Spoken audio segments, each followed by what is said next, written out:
परमेश्वर ने हम सबको ऐसे एक अवसर दिया और हमें इस दुनिया में जीवित रखा और दिन भर उसने हमें चलाया और शाम के समय इस प्रकार हम परमेश्वर के नजदीकी में उसके वचन से ध्यान करने में जो अवसर दिया, हम प्रभु को धन्यवाद दें। पिछले कई दिनों से हम लोग परमेश्वर के वचन को अलग अलग परमेश्वर के दासों के द्वारा सुन रहे हैं। आज शाम के समय भी परमेश्वर हमसे बातें करें, ऐसे प्रार्थना के साथ बैठे। आज शाम के मनन के लिए हम निकालेंगे पहला शमूएल उसका 12वां अध्याय, फर्स्ट शमूएल चैप्टर 12। पहला शमूएल 12वां अध्याय को हम पढ़ेंगे। मैं आग्रह करूंगा भाई राजीव से इसे एक बार हिंदी में पूरा पढ़ ले। हम पढ़ेंगे पहला शमूएल उसका 12वां अध्याय। मैं पहली आयत से इस अध्याय को पढ़ने जा रहा हूं। यहाँ पर इस प्रकार लिखा हुआ है, तब शमूएल ने सारे इजरायलियों से कहा, सुनो, जो कुछ तुमने मुझसे कहा था उसे मानकर मैंने एक राजा तुम्हारे ऊपर ठहराया है। और अब देखो, वो राजा तुम्हारे आगे आगे चलता है। और अब मैं बूढ़ा हूं और मेरे बाल सफेद हो गए हैं और मेरे पुत्र तुम्हारे पास हैं और मैं लड़प्पन से लेकर आज तक तुम्हारे सामने काम करता रहा हूं। मैं उपस्थित हूं, इसलिए तुम यहोवा के सामने और उसके अभिषिक्त के सामने साक्षी दो कि मैंने किसका बैल ले लिया या किसका गधा ले लिया या किस पर अंधेर किया, ये किसको पीसा या किसके हाथ से अपनी आंखें बंद करने के लिए घूस लिया, बताओ और वो मैं तुमको फेर दूंगा। वे बोले, तूने ना तो हम पर अंधेर किया, ना हमें पीसा और ना किसी के हाथ से कुछ लिया। उसने उनसे कहा, आज के दिन यहोवा तुम्हारा साक्षी और उसका अभिषिक्त इस बात का मेरे यहाँ कुछ नहीं निकला। वे बोले, हाँ, वो साक्षी है। फिर शमूएल लोगों से कहने लगा, जो मूसा और हारून को ठहराकर तुम्हारे पूर्वजों को मिस्र देश से निकाल लाया, वो यहोवा ही है। इसलिए अब तुम खड़े हो और मैं यहोवा के सामने उसके सब धर्म के कामों के विषय में जिन्हें उसने तुमसे साथ और तुम्हारे पूर्वजों के साथ किया है तुम्हारे साथ विचार करूंगा। याकूब मिस्र में गया और तुम्हारे पूर्वज ने यहोवा की दुहाई दी। तब यहोवा ने मूसा और हारून को भेजा और उन्होंने तुम्हारे पूर्वजों को मिस्र से निकाला और इस स्थान में बसाया। फिर जब वे उसके परमेश्वर यहोवा को भूल गए, तब उसने उन्हें हसोर के सेनापति सीसरा और फिलिस्तियों के मोआब के राजा के अधीन कर दिया और वे उनसे लड़े। तब उन्होंने यहोवा की दुहाई देकर कहा, हमने यहोवा को त्याग कर और बाल देवताओं और अशरोत देवियों की उपासना करके पाप किया है। परंतु अब तू हमको हमारे शत्रुओं के हाथ से छुड़ा तो हम तेरी उपासना करेंगे।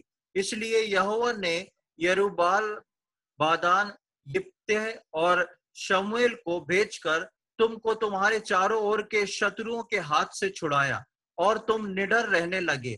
और जब तुमने देखा कि अम्मोनियों का राजा नाहाश हम पर चढ़ाई करता है, तब यद्यपि तुम्हारा परमेश्वर यहोवा तुम्हारा राजा था, तो भी तुमने मुझसे कहा, नहीं, हम पर एक राजा राज्य करेगा। तब उस राजा को देखो जिसे तुमने चुन लिया और उसके लिए तुमने प्रार्थना की थी। देखो, यहोवा ने एक राजा तुम्हारे ऊपर नियुक्त कर दिया है। यदि तुम यहोवा का भय मानते, उसकी उपासना करते और उसकी बात सुनते रहो और यहोवा की आज्ञा को टालकर उससे बलवा ना करो, और तुम और वो जो तुम पर राजा हुआ है दोनों अपने परमेश्वर यहोवा के पीछे पीछे चलने वाले बने रहो, तब तो भला होगा। परंतु यदि तुम यहोवा की बात ना मानो और यहोवा की आज्ञा को टालकर उसमें बलवा करो, तो यहोवा का हाथ जैसे तुम्हारे पुरखाओं के विरुद्ध हुआ वैसे ही तुम्हारे भी विरुद्ध उठेगा। इसलिए अब तुम खड़े रहो और इस बड़े काम को देखो जिससे यहोवा तुम्हारी आंखों के सामने करने पर है। आज क्या गेहूं की कटनी नहीं हो रही। मैं यहोवा को पुकारूंगा और वो मेघ गरजाएगा और मेंह बरसाएगा। तब तुम जान लोगे और देख भी लोगे कि तुमने राजा मांगकर यहोवा की दृष्टि में बहुत बड़ी बुराई की है। तब शमूएल ने यहोवा को पुकारा और यहोवा ने उसी दिन मेघ गरजाया और मेंह बरसाया और सब लोग यहोवा से और शमूएल से अत्यंत डर गए। तब सब लोगों ने शमूएल से कहा, अपने दासों के निमित्त अपने परमेश्वर यहोवा से प्रार्थना कर कि हम मर न जाएं, क्योंकि हमने अपने सारे पापों से बढ़कर ये बुराई की है कि राजा मांगा है। शमूएल ने लोगों से कहा, डरो मत, तुमने ये सब बुराई तो की है, परंतु अब यहोवा के पीछे चलने से फिर मत मुड़ना, परंतु अपने संपूर्ण मन से उसकी उपासना करना और मत मुड़ना, नहीं तो ऐसी व्यर्थ वस्तुओं के पीछे चलने लगोगे जिससे ना कुछ लाभ पहुंचेगा और ना कुछ छुटकारा हो सकता है, क्योंकि वे सब व्यर्थ ही है। यहोवा तो अपने बड़े नाम के कारण अपनी प्रजा को ना तजेगा, क्योंकि यहोवा ने तुम्हें अपनी ही इच्छा से अपनी प्रजा बनाया है। फिर ये तुमसे दूर हो कि मैं तुम्हारे लिए प्रार्थना करना छोड़कर यहोवा के विरुद्ध पापी ठहरूं। मैं तो तुम्हें अच्छा और सीधा मार्ग दिखाता रहूंगा। केवल इतना हो कि तुम लोग यहोवा का भय मानो और सच्चाई से अपने संपूर्ण मन के साथ उसकी उपासना करो, क्योंकि ये तो सोचो कि उसने तुम्हारे लिए कैसे बड़े बड़े काम किए हैं। परंतु यदि तुम बुराई करते ही रहोगे तो तुम और तुम्हारे राजा दोनों के दोनों मिट जाओगे। परमेश्वर के नाम की महिमा हो। उसके वचन के पढ़ने जाने से हम देख रहे थे 12वें अध्याय में 25 पद है और पहला पद में इस प्रकार लिखा है कि सैमुएल कहता है कि मैंने तुम लोग जैसे बोला वैसे सुना। Samuel said to all Israel, I have listened to everything you have said to me and have set a king over you.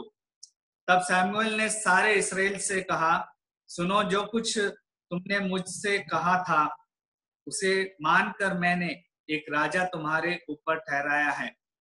इसके पहले अध्याय के जब हम 12वें पद से नीचे को देखते हैं तो हम देखते हैं कि इस्राएल के लोगों ने एक राजा के लिए राजा को मांगा और वो राजा दिया गया। और सौल राजा को 12वें पद में हम 11वें अध्याय के 12वें पद से नीचे को 15वें पद तक हम पढ़ते हैं तो उसमें देखते हैं कि जिस प्रकार शमूएल और बाकी लोग गिलगाल नामक एक जगह पर गए, वहां पर उन्होंने एक बलि चढ़ाई और साउल को इस्राएल का राजा बना दिया गया। उसी बात को शमूएल अपने पहले 12वें अध्याय के पहले पद में बताता है। उसके बाद वो नीचे बताता है कि मैं बचपन से, मैं युवा जब था वहां से लेकर अभी तक मैं तुम्हारी सेवा करता रहा और मैं अब बूढ़ा हो गया हूँ। और वो अपने आप का एक गवाही देता है। दूसरे पद में हम देखते हैं कि शमूएल इस बारे में बताता है कि मैंने तुम्हारी सेवा की है बचपन से और अभी तक मैंने किया। अब मैंने इस अध्याय को देखते तो ऐसा लगता है कि शमूएल अपना फाइनल एक मैसेज दे रहा है, एक फेयरवेल मैसेज या फेयरवेल स्पीच जैसे बता सकते हैं अपन। और उसके तीसरे पद से 5 बातों को शमूएल लोगों के सामने रखता है और अपने बारे में बताता है। उसका तीसरा पद इस प्रकार लिखा है, Here I stand, testify against me in the presence of the Lord and the anointed whose ox I have taken। मैंने किसी का बैल को लिया है करके आप लोग बताओ। और उसी प्रकार फिर बोलता है, क्या मैंने किसी का गधे को लिया है, क्या मैंने किसी को धोखा दिया है, या और फिर बोलता है क्या मैं किसी को अंधेर किया है या किसी को पीसा है और या किसी के हाथ से अपने आंख बंद करने के लिए घूस लिया है। ऐसे 5 बातों को सैमुअल अपने पास रखता है और बताता है, पूछता है लोगों से, क्या ये सब चीज मैंने किया है क्या अपने जीवन में। वो अपने गवाही को सामने रखता है और उनसे पूछता है कि अगर मैंने इस बातों को किया है तो मैं वहां पर उसे सुधारने के लिए तैयार हूं। जैसे हम तीसरे पद के आखिरी भाग में बढ़ता है, if I have done any of this things I will make it right. मैंने जो बातों को अगर मैंने किया है तो ये उससे मैं ठीक करने के लिए अभी तैयार हूं करके बोलता है। और उसके बाद हम देखते हैं कि लोग वहां पर सैमुअल के बारे में बोलते हैं कि तूने ना तो किसी का बैल लिया है, ना किसी को धोखा दिया है और किसी के हाथ से कुछ लिया नहीं है। तो उसके बाद हम जब उसके नीचे 5वें पद में आते, Samuel said the Lord is the witness, परमेश्वर मेरे लिए गवाह है, एंड द अनॉइंटेड वन, जो परमेश्वर के द्वारा बनाया जो राजा है वो भी मेरा गवाह है कि मैंने ऐसा कुछ काम को नहीं किया है। तो हम देखते हैं कि किस प्रकार सैमुअल का जीवन था। वो अपने जीवन में जो कुछ भी कार्य किया है वो परमेश्वर के अगुवाई के अनुसार, परमेश्वर के भय में रहते हुए करता है। हालांकि शामिल अपने जीवन में इस पूरे लोगों को, पूरे इस्राएल के लोगों को परमेश्वर की इच्छा के अनुसार, परमेश्वर जब भी जो कुछ बताता है उसके अनुसार चलाता है। और जब कठिनाई आती है तो परमेश्वर के सामने वो खड़े होता है, विनती करता है। और जैसे उसके नीचे पदों में लिखा है कि मैं हरदम जो सही है और उसी बात को और अच्छी बात को मैं आप लोगों के सामने रखता था करके हम नीचे पद में पढ़ते हैं। जब हम 6वें पद से 13वें पद तक हम देखेंगे, यहाँ पर सैमुअल वहां के लोगों को बताता है। वहां पर 2 महत्वपूर्ण बातों को मैं आपके सामने रखना चाहता हूं। उसका पहला है 6वां पद, फिर सैमुअल लोगों से कहने लगा, जो मूसा और हारून को ठहरा कर तुम्हारे पूर्वजों को मिस्र देश से निकाल लाया था वह यहोवा ही था। वहां पर ये बहुत स्पष्ट रूप से बताता है कि मूसा और हारून को परमेश्वर ने ही ठहराया था। इंग्लिश में इस प्रकार लिखा है, then Samuel said to the people, it is the Lord who appointed Moses and Aaron and brought your ancestor out of Egypt. वहां पर हम देखते हैं कि परमेश्वर के हाथ में सब कुछ नियंत्रण में है और मूसा और हारून को वो ठहराता है। उसके बाद शमूएल उस पुराने समय के उसके अनुभव को उनके सामने रखता है, किस प्रकार लोग उस पर दूसरे राज्य के राजा चढ़ाई करते थे, किए थे, तो किस प्रकार परमेश्वर ने उन सबको बचा के ले आया करके कहता है। और 13वें पद में जब वो आता है वहां पर वो स्पष्ट रूप से कहता है 13वें पद में, now here is a king you have chosen, the one you asked for, and see the Lord has set a king over you. 13वें पद में इस प्रकार लिखा है, अब उस राजा को देखो जिससे तुमने चुन लिया है और जिसके लिए तुमने प्रार्थना की थी। और देखो यहोवा ने एक राजा तुम्हारे ऊपर नियुक्त कर दिया है करके बोलता है। अब ये दोनों शब्द में बहुत अंतर है। यहाँ पर हम देखते हैं कि वो शमूएल बोलता है कि तुम लोग ने चुना, परमेश्वर ने उसे चुना करके नहीं बोल रहा है। माने इनडायरेक्टली परमेश्वर ने, हम पिछले अध्यायों को देखते हैं कि परमेश्वर ने सैमुअल को दिखाता है किसको चुनना है, लेकिन ये लोगों की इच्छा थी। तो हम देखते हैं 8वें अध्याय में जब हम पहुंचते हैं तो वहां पर लोगों की एक इच्छा बनी कि उनको एक राजा चाहिए, लेकिन उससे पूर्वजों के समय में जो भी था राजा था वो परमेश्वर था और परमेश्वर उनको चलाता था। कई जगह पर हम देखते हैं कि इस्राएल की जो सेना थी बहुत छोटी थी और उसकी विरोधी सेना बहुत बड़ी थी, लेकिन परमेश्वर ने उन सबको वहां से छुड़ाया और ये दिखाया कि वो ही राजा है। लेकिन जब 8वें अध्याय में आते हैं, यही लोग अपने पुराने अनुभव को भी चखने वाले लोग ने क्या किया है, वहां पर उनको एक राजा चाहिए करके बोलता है। और इस बात को जब शमूएल सुनता है तो वो बहुत दुखी होता है और परमेश्वर के पास आता है। 8वें अध्याय के 7वें पद में वो एक बड़े स्पष्ट रूप से परमेश्वर वहां पर कहता है, 8वें अध्याय के, पहला शमूएल 8वें अध्याय के 7वें पद में इस प्रकार कहता है, और यहोवा ने शमूएल से कहा, वे लोग जो कुछ तुमसे कहे उसे मान ले, क्योंकि उन्होंने तुझे नहीं परंतु मुझको निकम्मा जाना है, और निकम्मा जाना है कि मैं उनका राजा ना रहूं। इंग्लिश में लिखा है, ये Lord told him, listen to the people are saying to you, it is not that you have rejected, but you have rejected me as their king. तो यहाँ पर हम 13वें पद में जिस प्रकार लिखे थे, पढ़े कि ये राजा का चुनाव परमेश्वर नहीं लोगों की इच्छा के अनुसार दिया गया था। और ये नीचे पद में पढ़ते हैं कि ये जो निर्णय था इस्राएल के लोगों के लिए, वो पद में बताता है कि एक बहुत बड़ा इविल थिंग था, बोलते हैं बहुत बड़ा गलत बात था करके बोलते हैं। इसलिए क्यों में एक गलत बात था, क्योंकि उस समय तक उनका राजा कौन था? परमेश्वर था। लेकिन लोग क्या चाहते थे कि अब परमेश्वर हमारे लिए राजा नहीं, हमारे लिए एक व्यक्ति राजा बनना चाहिए करके उनके मन में इच्छा आया, और वो इच्छा को उन लोग वहां पर रखते हैं। 8वें अध्याय में जब हम नीचे को पढ़ते हैं, शमूएल और भी चीजें बताता है।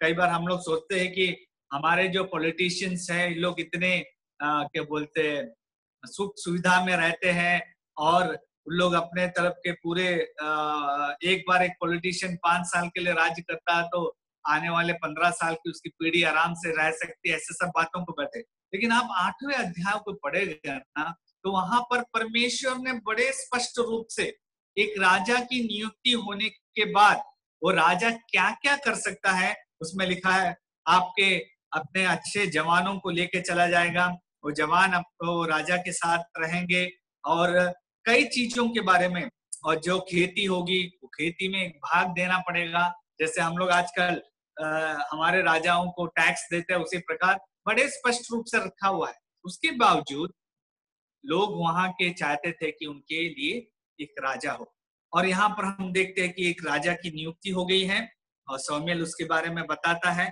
कि तुम्हारे इच्छा के अनुसार उस नियुक्ति हो गया है। 13वें पद से हम जब नीचे को पढ़ते हैं, 14-15वें पद में हम ये देखते हैं कि परमेश्वर यहोवा फिर से वहां पर 3 चीज 14वें पद में बोलता है। पहला शमूएल 12 अध्याय के 14वें पद में इस प्रकार लिखा, यदि तुम यहोवा का भय मानते, उसकी उपासना करते और उसकी बातें सुनते रहो, और यहोवा की आज्ञा की टाल कर उसे बलवा ना करो, और वह जो तुम पर राजा हुआ है, दोनों अपने परमेश्वर यहोवा के पीछे पीछे चलने वाले बने रहो, तब तो भला होगा। ये 3-4 चीजें वहां पर वो बोलता है।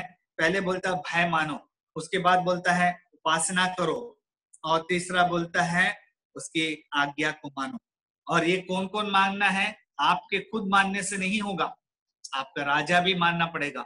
एक और बहुत बड़ी चीज उनके जीवन में आ गया, पहले जब परमेश्वर राजा था तो ये लोग सिर्फ उपासना करने से हो जाता था, लेकिन जब उन्होंने एक राजा अपने पर ठहराया तो लोग खाली नहीं, राजा भी उपासना करे, राजा भी भय माने, और राजा भी और क्या बोलते हैं आज्ञा को माने, तभी क्या होगा? वहां पर भला होगा। हम लोग देखते हैं जब इतिहास का किताब को या पहला राजा ये सब पढ़ते, तो जो राजा यरूशलेम और योदाक में आते थे, वो कई लोग बहुत दुष्ट राजा थे, और वो दुष्टता की वजह से क्या होता है, परमेश्वर क्या करता है, उन्हें दूसरे राजाओं को उनके ऊपर चढ़ाई करने की अनुमति दे देते हैं, और वो बहुत सारे दुख सहना पड़ता है। यहाँ पर शमूएल इस सब बातों को बड़े स्पष्ट रूप से लोगों को समझाता है कि ऐसे करने से ही। और उसके बाद 16वें और 17वें पद में हम देखते हैं कि वो लोग राजा मांगा, एक बहुत बड़ी गलती है करके शमूएल उस लोगों को समझाता है। उसके 17वें पद के 17 पद में 16 और 17 को जब हम पढ़ते हैं तो हम देखते हैं कि वहां पर एक चिन्ह को दिखाता है। इसलिए अब तुम खड़े रहो और इस बड़े काम को देखो जिससे यहोवा तुम्हारे आंखों के सामने करने पर है। आज क्या गेहूं की कटनी नहीं हो रही? मैं यहोवा को पुकारूंगा और वह मेघ गरजाएगा और मेघ बरसाएगा।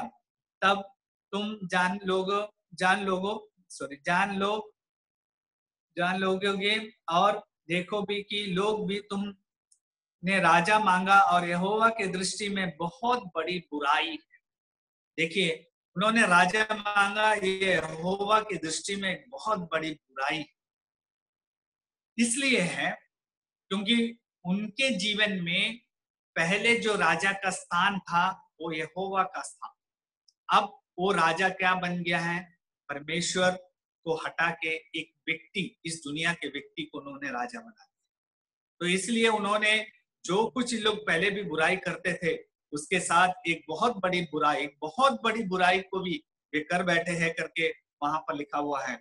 और वहां पर शमूएल प्रार्थना करता है और इस प्रकार होता है कि it is not wheat harvest now, I will call on the Lord to send thunder and rain, and you will realize what is evil thing you did in the eyes of the Lord when you ask for a king.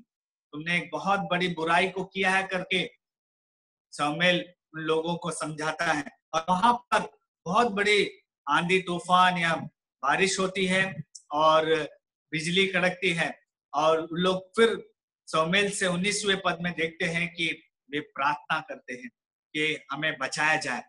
और वो खुद मान लेते हैं कि हम लोग ने एक बहुत बड़ी गलती की है कि उनको जो राजा दिया गया था, जो परमेश्वर स्वयं उनका राजा था, जो उनको इतने साल से चलाया था, उसके स्थान में उन्होंने क्या किया है?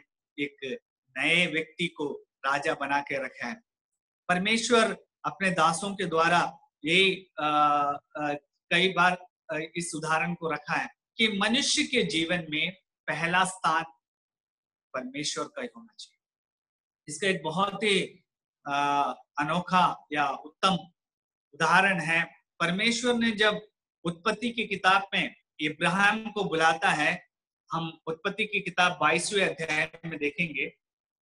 मेरे साथ निकाल लीजिए, उत्पत्ति की किताब 22वें अध्याय में जब उसको इब्राहिम को बुलाता है, वहां पर 2-3 चीजें बड़े स्पष्ट रूप से उसके बुलाहट के टाइम में है। उत्पत्ति की किताब 22वें अध्याय उसके पहले पद में इस प्रकार लिखा गया है।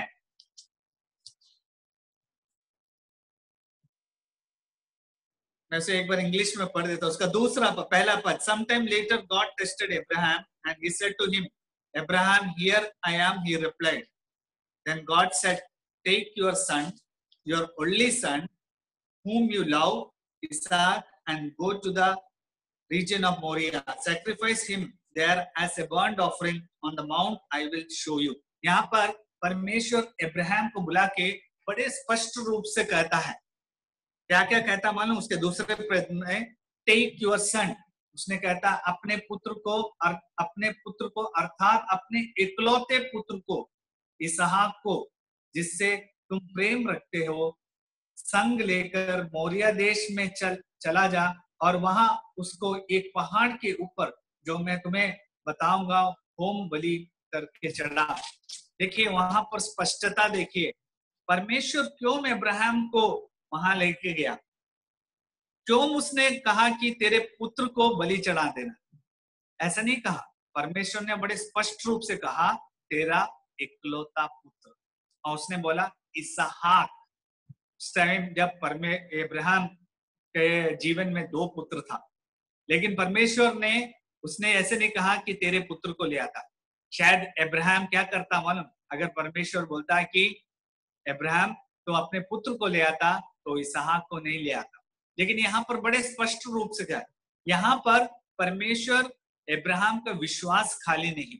उस समय क्या हुआ जब परमेश्वर ने इब्राहिम को पुत्र दिया इतने सालों के बाद, तो क्या हुआ मालूम? उस समय इब्राहिम के लिए वो इसहाक बहुत ही इंपॉर्टेंट हो गया, और इतना इंपॉर्टेंट हो गया कि वो परमेश्वर के स्थान में भी बैठने लगा। जो अब्राहम के जीवन में जो परमेश्वर का स्थान था वहां पर उसका बेटा बैठने लगा, और इसलिए उस चीज को हटाने के लिए परमेश्वर ने क्या करता है, अब्राहम को बुलाता है।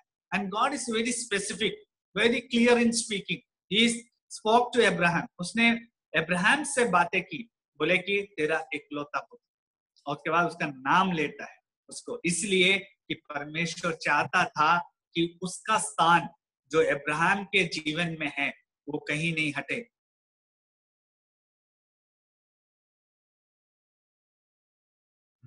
पहला सैमुएल में आ जाएंगे, वहां पर हम देखेंगे कि कैसे परमेश्वर ने इस लोगों को इस सैमुएल के द्वारा चेतावनी देते हुए आगे चलाता है, और वहां वो स्पष्ट कर देता है एक चिन्ह के द्वारा कि क्या, कि तुम लोग ने जो किया है वो बहुत बड़ी बुराई है,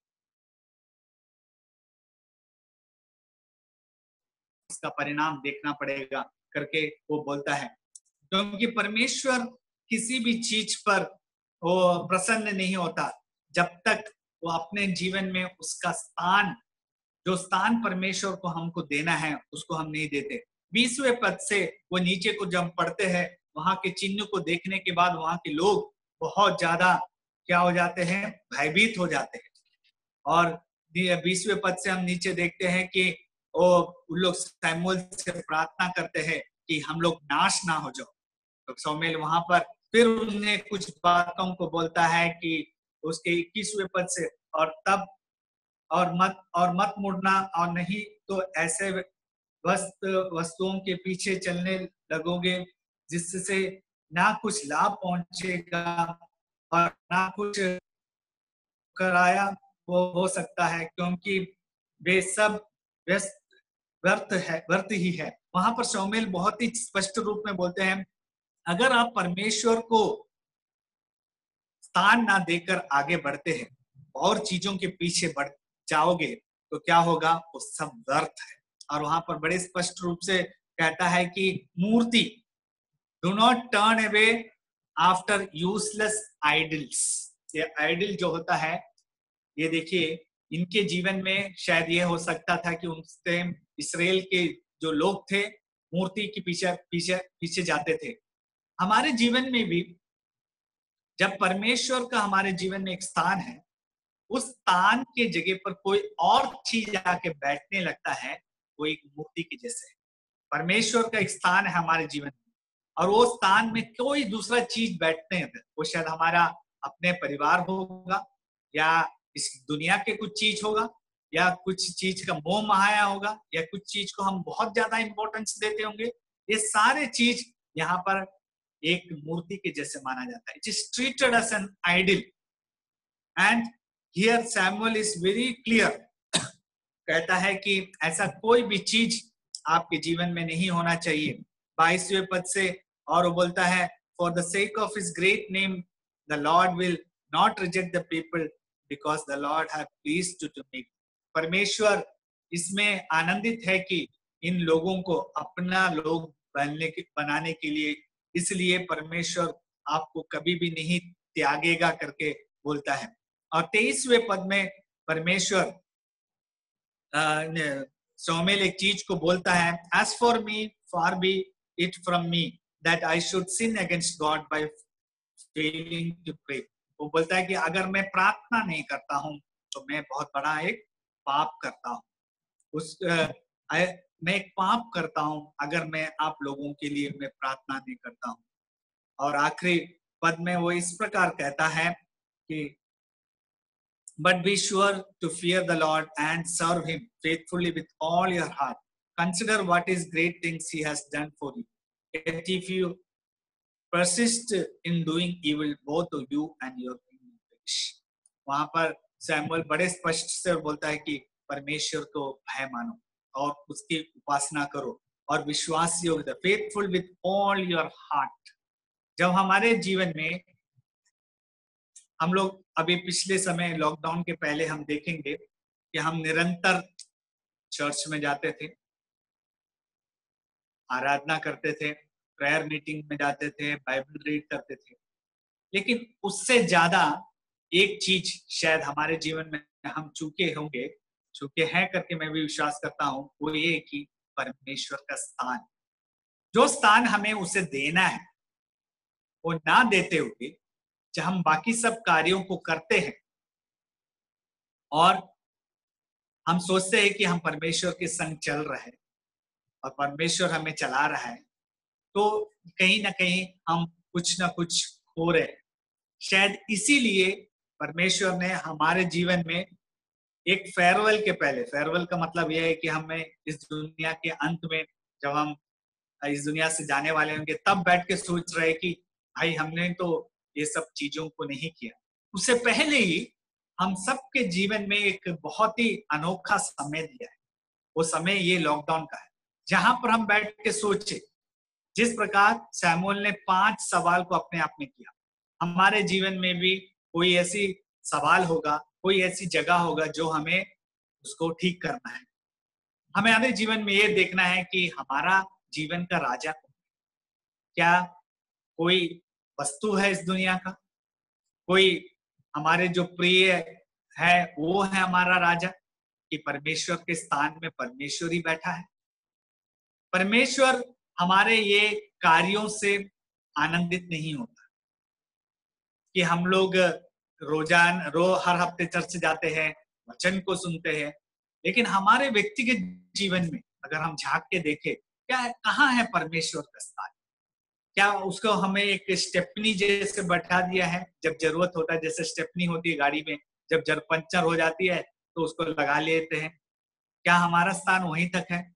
क्या हमारे जीवन में कोई ऐसा जगह है, ऐसा क्षेत्र है जिसको अभी तक हमने परमेश्वर के अधीन नहीं किया है?